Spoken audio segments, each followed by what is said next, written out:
Hi ಎಲ್ರಿಗೂ ನಮಸ್ತೆ. Welcome back to my YouTube channel. ಇವತ್ತು ನಾವು ಮಕ್ಕಳಿಗೆ ಪ್ರಿಯವಾದ ಜಾಗಕ್ಕೆ ಹೊರಟಿದ್ದೀವಿ. ಎಸ್, ನನ್ನ ಮಗನ ಬರ್ಡೇ ಸ್ವಲ್ಪ ದಿನದಲ್ಲೇ ಇದ್ದಿದ್ದರಿಂದ ಅವನು ಎಂಜಾಯ್ ಮಾಡಲಿ ಅಂತ ಕರ್ಕೊಂಡು ಹೋಗ್ತಾ ಇದ್ದೀವಿ. ಎಲ್ಲಿಗೆ ಗೊತ್ತಾ? ಝೂಗೆ. ಮಕ್ಕಳನ್ನು ನಾವು ಎಷ್ಟೇ ಮನೇಲಿ ಆಟ ಆಡಿಸ್ಬೋದು, ಆದರೆ ಹೀಗೆ ಹೊರಗಡೆ ಪಾರ್ಕ್, ಝೂ ಈ ಥರ ಎಲ್ಲ ನಾವು ಕರ್ಕೊಂಡು ಹೋದರೆ ಅವರ ಖುಷಿಗೆ ಮಿತಿನೇ ಇರಲ್ಲ ಅಲ್ವಾ? ನಾವು ಸಡನ್ನಾಗಿ ಇದನ್ನು ಪ್ಲ್ಯಾನ್ ಮಾಡಿದ್ರಿಂದ ಬ್ರೇಕ್ಫಾಸ್ಟ್ ಮಾಡಿಕೊಂಡು ಏನೇನು ನೆಸಸರಿ ಐಟಮ್ಸ್ ಬೇಕು ಇಟ್ಕೊಂಡು ಮನೆಯಿಂದ ಹೊರಟ್ವಿ. ಅರೌಂಡ್ 11 ಆಗಿತ್ತು ನಾವು ಮನೆಯಿಂದ ಹೊರಟಾಗ. ನೀವು ನೋಡ್ತಾ ಇರ್ಬೋದು, ತುಂಬಾ ಬಿಸಿಲಿತ್ತು ಹೊರಗಡೆ. ಅದಕ್ಕೋಸ್ಕರ ನಮಗೆ ಬೇಕಾಗಿದ್ದಂಥ ಹ್ಯಾಟ್ಸ್, ವಾಟರ್ ಬಾಟಲ್ಸ್ ಎಲ್ಲ ಇಟ್ಕೊಂಡಿದ್ದೀನಿ. ಬಟ್ ನೋಡಬೇಕು ಅಲ್ಲಿ ಹೋದಾಗ ನಮಗೆ ಇನ್ನೇನಾದರೂ ನೆಸಸರಿ ಬರುತ್ತಾ ಅಂತ. ನಾವು ಹೊರಟಿರೋದು ಡ್ಯಾಲಸ್ ಝೂಗೆ. ಇದು ಇಡೀ ಯುನೈಟೆಡ್ ಸ್ಟೇಟ್ಸಲ್ಲಿ ತುಂಬ ಹಳೇದು ಮತ್ತು ತುಂಬ ದೊಡ್ಡ ಝೂ ಇದು. ನಮ್ಮ ಮನೆಯಿಂದ ಇದು ಅರೌಂಡ್ 20 ಮೈಲ್ಸ್ ಇದೆ, ಅಂದರೆ ಅರೌಂಡ್ 32 ಕಿಲೋಮೀಟರ್ಸ್. ನಾವು ಎಕ್ಸಾಕ್ಟ್ 35 ಮಿನಿಟ್ಸ್ಗೆ ರೀಚ್ ಆಗೋ ಚಾನ್ಸ್ ಇದೆ, ಯಾಕಂದರೆ ಇಲ್ಲಿ ಟ್ರಾಫಿಕ್ ಕಮ್ಮಿ ಇರೋದ್ರಿಂದ ನ್ಯಾವಿಗೇಷನಲ್ಲಿ ಏನು ತೋರಿಸುತ್ತೆ ಆ ಟೈಮ್ಗೆ ನಾವು ರೀಚ್ ಆಗೋ ಚಾನ್ಸ್ ಜಾಸ್ತಿ ಇರುತ್ತೆ. ಹಾಗೆ ಆನ್ ದ ವೇ ನಾವು ಡ್ಯಾಲಸ್ ಡೌನ್ ಟೌನ್ನ ಕ್ರಾಸ್ ಆದ್ವಿ. ಯುನೈಟೆಡ್ ಸ್ಟೇಟ್ಸಲ್ಲಿ ಮೋಸ್ಟ್ ಆಫ್ ದ ಮೇನ್ ಸಿಟೀಸಲ್ಲಿ ಡೌನ್ ಟೌನ್ಸ್ ಇರುತ್ತೆ. ಡೌನ್ ಟೌನ್ಸ್ ಅಂದರೆ ಸೆಂಟ್ರಲ್ ಬಿಸ್ನೆಸ್ ಡಿಸ್ಟ್ರಿಕ್ಟ್ ಅಂತ ಹೇಳ್ಬೋದು. ಇಲ್ಲಿ highest number of commercial, government and cultural ಆ್ಯಕ್ಟಿವಿಟೀಸ್ಗಳು ಕೂಡ ನಡೆಯುತ್ತೆ. ಇಲ್ಲಿ ದೊಡ್ಡ ದೊಡ್ಡ ಬಿಲ್ಡಿಂಗ್ಸ್ಗಳನ್ನ ನಾವು ನೋಡ್ತೀವಿ. ಶಾಪಿಂಗ್ ಏರಿಯಾಸ್, ರೆಸ್ಟೋರೆಂಟ್ಸ್, ಹೋಟೆಲ್ಸ್, ಹೀಗೆ ಬೇಕಾದಷ್ಟು ನಾವು ಮೇನ್ ಆ್ಯಕ್ಟಿವಿಟೀಸ್ಗಳನ್ನ ಇಲ್ಲಿ ನೋಡ್ಬೋದು. ನಮ್ಮ ಫಸ್ಟ್ ಎಪಿಸೋಡ್ ಆಫ್ ಡ್ಯಾಲಸ್ ಝೂನ ಶುರು ಮಾಡೋಣ ಬನ್ನಿ.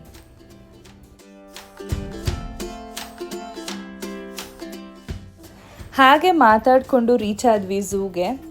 ಎಂಟ್ರೆನ್ಸಲ್ಲಿ ನೀವು ನೋಡ್ತಾ ಇರ್ಬೋದು, ಒಂದು ಜಯಂಟ್ ಆಗಿರೋ ಜಿರಾಫ್ ಸ್ಕಲ್ಪ್ಚರ್ನ ನೋಡಿದ್ವಿ.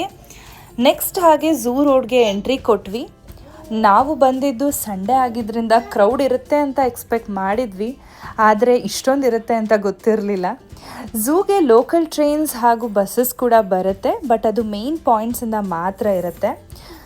ನಾವು ಪಾಸ್ ಆಗಬೇಕಾದ್ರೆ ಲೋಕಲ್ ಟ್ರೈನ್ ಬರ್ತಿದ್ರಿಂದ ನಾವು 2 to 3 ಮಿನಿಟ್ಸ್ ಅಲ್ಲೇ ಸ್ಟಾಪ್ ಆದ್ವಿ. ಟ್ರೈನ್ ಪಾಸ್ ಆದಮೇಲೆ ಹಾಗೆ ಮೂವ್ ಆದ್ವಿ. ಇಲ್ಲಿ ನೋಡ್ತಾ ಇರ್ಬೋದು, ಬಸ್ಸಸ್ ಕೂಡ ಇತ್ತು. ಕೆಲವು ಬಸ್ಸಸ್ ಬಂತು, ಸೊ ಅಲ್ಲಿ ಪ್ಯಾಸೆಂಜರ್ಸ್ಗಳು ಇಳ್ಕೊಂಡ್ರು. ಅದಕ್ಕೆ ಒಂದು ಬಸ್ ಸ್ಟಾಪ್ ಕೂಡ ಮಾಡಿದ್ದಾರೆ ಇಲ್ಲಿ. ನೆಕ್ಸ್ಟ್ ನಾವು ಪಾರ್ಕಿಂಗ್ ಸ್ಪೇಸಿಗೆ ಬಂದ್ವಿ. ಇಲ್ಲಿ ಝೂ ಸರೌಂಡಿಂಗಲ್ಲಿ ತುಂಬಾ ಪಾರ್ಕಿಂಗ್ ಏರಿಯಾಸ್ನ ಮಾಡಿದ್ದಾರೆ. ಇವತ್ತು ಸಂಡೇ ಆಗಿದ್ದರಿಂದ ನಮಗೆ ಸ್ವಲ್ಪ ದೂರ ಸಿಕ್ತು. ನನ್ನ ಮಗಂದು ಮಲ್ಗೋ ಟೈಮ್ ಇದು. ಸೊ ನೀವು ನೋಡ್ತಾ ಇರ್ಬೋದು, ಫುಲ್ ಡೀಪ್ ಸ್ಲೀಪಲ್ಲಿ ಇದ್ದಾನೆ. ಎಷ್ಟೇ ಬಿಸಿಲಿದ್ರೂ ಕಣ್ಣು ಕೂಡ ಬಿಡ್ತಾ ಇಲ್ಲ ಅವನು. ನನ್ನ ತಮ್ಮ ಎತ್ಕೊಂಡು ಬಂದ ಝೂವರೆಗೂ. ಸೊ ಹೀಗೆ ಸುಮಾರು ದೂರ ಪಾರ್ಕಿಂಗ್ ಇದ್ದಿದ್ದರಿಂದ ನಾವು ನಡೆಯೋದು ಸ್ವಲ್ಪ ಜಾಸ್ತಿ ಇತ್ತು. ಡ್ಯಾಲಸ್ ಝೂನ ವಿಶೇಷತೆಗಳನ್ನ ಕೆಲವು ನೋಡೋದಾದರೆ, ಇದು 1888 ಎಸ್ಟಾಬ್ಲಿಷ್ ಆಗಿದ್ದು. ಆಗಲೇ ಹೇಳಿದಾಗೆ ಇದು one of the largest and oldest zoo in United States. Dallas zoo ಒಟ್ಟಾಗಿ 106 ಎಕರೆ ಇದೆಯಂತೆ. ಹಾಗೆ ಇಲ್ಲಿ ಸುಮಾರು 2000ಕ್ಕಿಂತ ಹೆಚ್ಚು ಪ್ರಾಣಿ ಪಕ್ಷಿಗಳು ಇದೆ. ಅದರಲ್ಲಿ 400 ಸ್ಪೀಶೀಸ್ಗಳು ಬೇರೆ ಬೇರೆ ದೇಶದಂತೆ. ಇಲ್ಲಿ ಪಾಪ್ಯುಲರ್ ಎಕ್ಸಿಬಿಟ್ ಬಂದು ಜೈಂಟ್ಸ್ ಆಫ್ ಸವನ್ನಾ. ಇದು ಶುರುವಾಗಿದ್ದು 2010ರಲ್ಲಿ. ಇಲ್ಲಿ ಆಫ್ರಿಕನ್ ಎಲಿಫ್ಯಾಂಟ್ಸ್, ಜಿರಾಫ್ಸ್, ಝೀಬ್ರಾಸ್ ಮತ್ತು ಅದರ್ ಸ್ಪೀಶೀಸ್ನ ಸ್ಪೇಷಿಯಸ್ ಆಗಿರೋ ಜಾಗ, ಅಂದರೆ ದೊಡ್ಡ ಜಾಗದಲ್ಲಿ ನ್ಯಾಚುರಲ್ ಎನ್ವಿರಾನ್ಮೆಂಟಲ್ಲಿ ಇಟ್ಟಿದ್ದಾರೆ. ಇನ್ನೊಂದೇನಪ್ಪ ಅಂದರೆ, ಇಡೀ ಪ್ರಪಂಚದಲ್ಲಿ ಡ್ಯಾಲಸ್ ಝೂ ಅಲ್ಲೇ ಮೊದಲು ಆಫ್ರಿಕನ್ ಎಲಿಫೆಂಟ್ಸ್ನ ಸಕ್ಸಸ್ಫುಲಿ ಬ್ರೀಡ್ ಮಾಡಿರೋದು. ಇಲ್ಲಿ ವೈಲ್ಡ್ ಲೈಫ್ ಕನ್ಸರ್ವೇಷನ್ ಜೊತೆ ಆ್ಯನಿಮಲ್ಸ್ ಕೇರ್ ಎಜುಕೇಷನ್ ಪ್ರೋಗ್ರಾಮ್ಸ್ ಕೂಡ ಇರುತ್ತೆ. ಇಷ್ಟಾಗಿತ್ತು ಕೆಲವು interesting facts of Dallas zoo. ನಾವು ಎಂಟ್ರಿ ಗೇಟ್ನ ರೀಚ್ ಆದ್ವಿ. ಆನ್ಲೈನಲ್ಲಿ ಟಿಕೆಟ್ಸ್ ಬೈ ಮಾಡಿದರೆ ಕ್ಯೂ ಅಲ್ಲಿ ನಿಲ್ಲೋದು ಬೇಡ.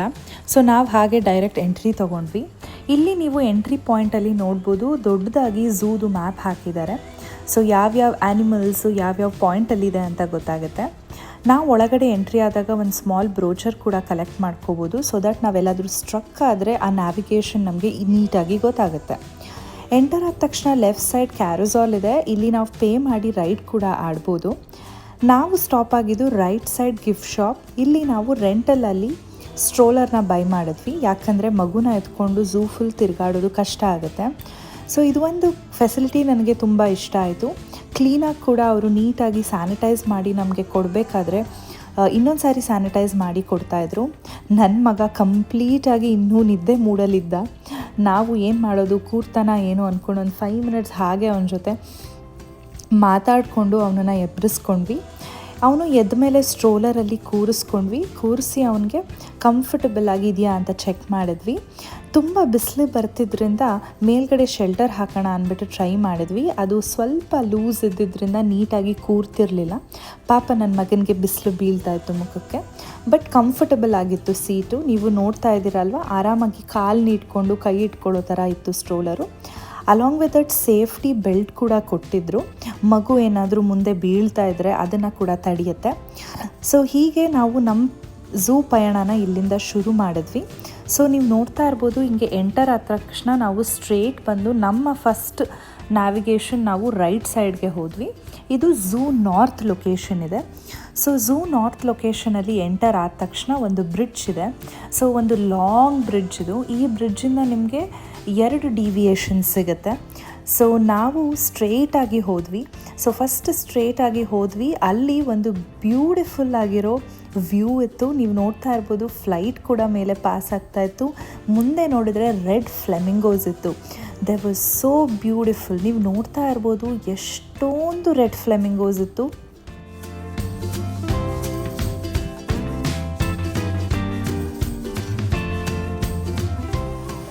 Flamingos.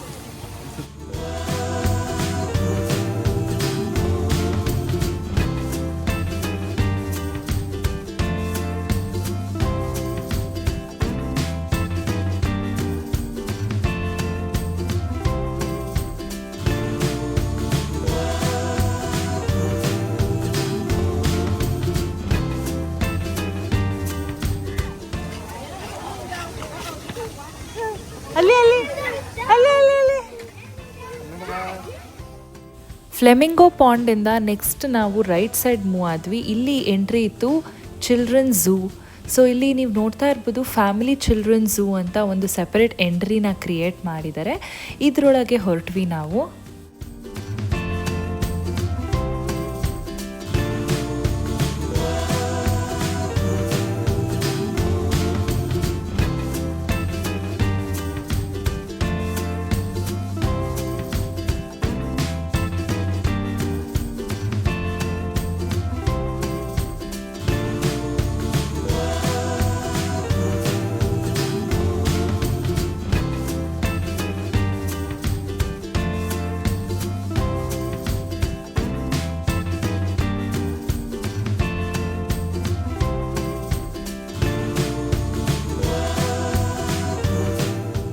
ಚಿಲ್ಡ್ರನ್ ಝೂ ಒಳಗೆ ನಾವು ಎಂಟರ್ ಆದಾಗ ನೋಡಿದ್ದು ಸ್ಮಾಲ್ ವಾಟರ್ ಫೌಂಟೇನ್. ಇಲ್ಲಿ ನೋಡ್ಬೋದು, ಚಿಕ್ಕ ಮಕ್ಕಳಿಗೆ ನೀರಂದರೆ ತುಂಬ ಇಷ್ಟ ಅಲ್ವಾ, ಅವರಿಗೋಸ್ಕರನೇ ಈ ಥರ ಒಂದು ಪ್ಲೇಸ್ನ ಕ್ರಿಯೇಟ್ ಮಾಡಿದ್ದಾರೆ. ಇಲ್ಲಿ ಇನ್ನೂ ಬೇರೆ ಬೇರೆ ಆದಂಥ ಗೇಮ್ಸ್ಗಳು ಕೂಡ ಇತ್ತು. ಪೇರೆಂಟ್ಸ್ ಮಕ್ಕಳನ್ನ ಎಂಜಾಯ್ ಮಾಡೋಕ್ಕೆ ಬಿಟ್ಟು ಚಿಲ್ ಮಾಡ್ತಾಯಿದ್ರು. ಹಾಗೆ ವಾಟರ್ ತುಂಬ ಕೋಲ್ಡ್ ಇದ್ದಿದ್ದರಿಂದ ನಾನು ನನ್ನ ಮಗನ ಅದರಲ್ಲಿ ಇಳಿಯೋಕ್ಕೆ ಬಿಡಲಿಲ್ಲ.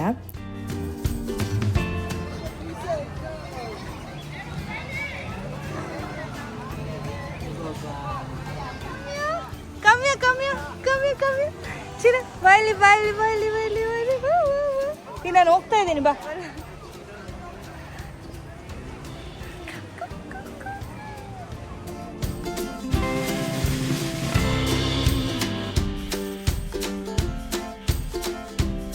ಬನ್ನಿ ಬನ್ನಿ ಚಿನ್ನು, ಇಲ್ಲಿ ಬಾ ಬಾ ಬಾ.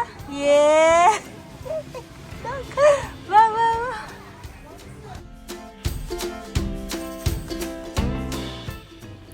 ಮಕ್ಕಳಿಗೆ ಇಷ್ಟ ಅಂದ್ಬಿಟ್ಟು ಇಲ್ಲಿ ಚಿಕ್ಕ ಚಿಕ್ಕ ಟನಲ್ಸ್ಗಳನ್ನ ಕ್ರಿಯೇಟ್ ಮಾಡಿದ್ದಾರೆ. ಹಾಗೆ ಇಲ್ಲಿ ಒಂದು ಟನಲ್ನ ನೋಡಿದೆ. ನನ್ನ ಮಗನ ಆ ಕಡೆಯಿಂದ ಕೂರಿಸ್ಕೊಂಡು ನನ್ನ ತಮ್ಮ ಈ ಕಡೆ ಕಳಿಸ್ತಾ ಇದ್ದ. ಅವನು ಭಯ ಪಟ್ಕೊಂಡು ಹಿಂದೆ ಹಿಂದೆ ಹೋಗ್ತಾ ಇದ್ದ ವಾಪಸ್.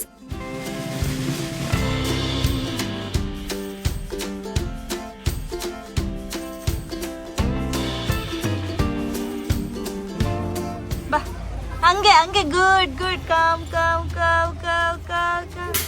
ಆಫ್ಟರ್ ಮೆನಿ ಟ್ರಯಲ್ ಸಕ್ಸಸ್ಫುಲಿ ನನ್ನ ಮಗ ಹೊರಗಡೆ ಬಂದ.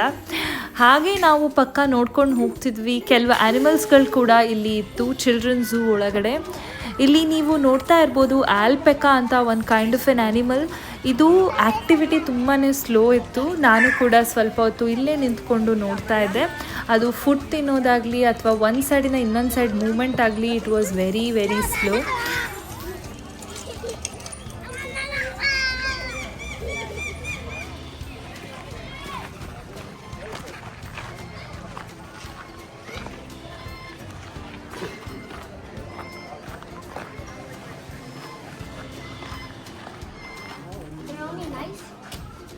And then when they're throwing you in there, you grab one of the guinea pigs and then take it back to us so we can steal it.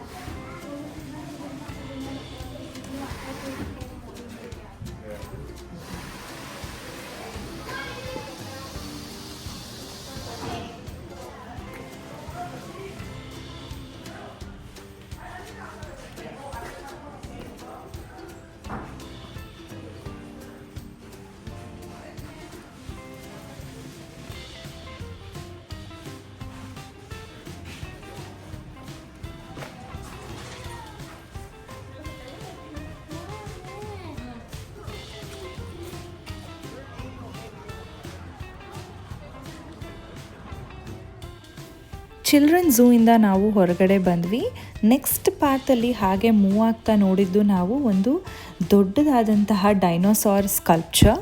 So ಇಲ್ಲಿ ಕೆಲವರು ನಿಂತ್ಕೊಂಡು ಫೋಟೋಸ್ಗಳು ಕೂಡ click ಮಾಡ್ಕೊಳ್ತಾ ಇದ್ರು.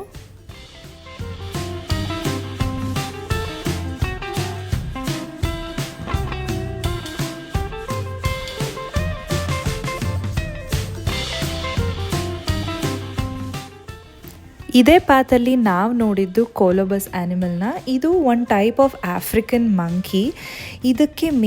ಇದರಲ್ಲಿ ಮೇನ್ ವಿಶೇಷತೆ ಏನಪ್ಪ ಅಂದರೆ ಇದು 2 ಥರ ಫರ್ ಇರುತ್ತೆ. ಇದಕ್ಕೆ ವೈಟ್ ಆ್ಯಂಡ್ ಬ್ಲ್ಯಾಕ್. ನಾವು 2 ಥರದ್ದನ್ನು ನೋಡಿದ್ವಿ ಇಲ್ಲಿ. ಇದಕ್ಕೆ ಲಾಂಗ್ ಟೇಲ್ಸ್ ಆ್ಯಂಡ್ ಇದಕ್ಕೆ ಥಮ್ಸ್ಗಳು ಇರೋದಿಲ್ವಂತೆ. ಹಾಗೆ ತುಂಬ ಬಿಸಿಲಿದ್ದರಿಂದ ಬಾಯಾರಿಕೆ ಆಗ್ತಾಯಿತ್ತು. ಸೊ ಸ್ವಲ್ಪ ಹಾಗೆ ಕೂಲ್ ಡ್ರಿಂಕನ್ನು ತೊಗೊಂಡು ನನ್ನ ಮಗನಿಗೂ ಕೂಡ ವಾಟರ್ನ ಕುಡಿಸಿದ್ವಿ.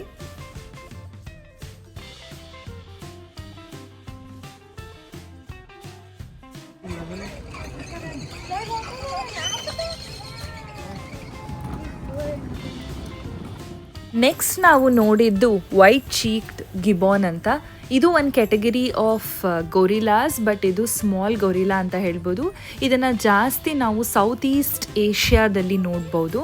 ಕ್ಲೈಮ್ ಮಾಡ್ಕೊಂಡು ಹೋಗ್ತಿದೆಯಲ್ಲ, ಇದು ಬ್ಲ್ಯಾಕ್ ಗಿಬಾನ್. ಇದು ಜನರಲಿ ಅಡಲ್ಟ್ ಮೇಲ್ ಇರುತ್ತೆ. ನೆಕ್ಸ್ಟ್ ನಾವು ನೋಡಿದ್ದು ಲೆಪರ್ಡ್. ಅದು ರೆಸ್ಟ್ ಮಾಡ್ತಾ ಇತ್ತು. ಜಾಸ್ತಿ ಮೂಮೆಂಟ್ ನಾವು ನೋಡೋದಕ್ಕೆ ಆಗಲಿಲ್ಲ. ಸುಮಾರು ಹೊತ್ತು ವೆಯ್ಟ್ ಮಾಡಿದ್ವಿ. ನನ್ನ ಚಾನಲ್ನ ಫಸ್ಟ್ ಟೈಮ್ ನೋಡ್ತಿದ್ರೆ ಇನ್ನೂ ಸಬ್ಸ್ಕ್ರೈಬ್ ಆಗಿಲ್ಲ ಅಂದರೆ ಸಬ್ಸ್ಕ್ರೈಬ್ ಮಾಡ್ಕೊಳ್ಳಿ. ಒಳ್ಳೊಳ್ಳೆ ಇಂಟ್ರೆಸ್ಟಿಂಗ್ ಕಂಟೆಂಟ್ನ ನಾನು ನನ್ನ ಚಾನಲಲ್ಲಿ ತೋರಿಸ್ತೀನಿ. ನೆಕ್ಸ್ಟ್ ನಾವು ಹೋಗಿದ್ದು ಟೈಗರ್ ವ್ಯೂವಿಂಗ್ ಬಿಲ್ಡಿಂಗ್ಗೆ. ಇಲ್ಲಿ ಟೈಗರ್ನ ನೋಡಿದ್ವಾ ಇಲ್ವಾ ಅನ್ನೋದಕ್ಕೆ ನೀವು ನೆಕ್ಸ್ಟ್ ವಿಡಿಯೋವರೆಗೂ ಕಾಯಬೇಕಾಗತ್ತೆ ಫ್ರೆಂಡ್ಸ್. ಅಲ್ಲಿವರೆಗೂ ಈ ವಿಡಿಯೋ ನಿಮಗೆ ಇಷ್ಟ ಆಗಿದ್ರೆ ಲೈಕ್, ಶೇರ್ ಆ್ಯಂಡ್ ಕಮೆಂಟಲ್ಲಿ ತಿಳಿಸಿ. ಅಂಟಿಲ್ ನೆಕ್ಸ್ಟ್ ವಿಡಿಯೋ, ಬಾಯ್.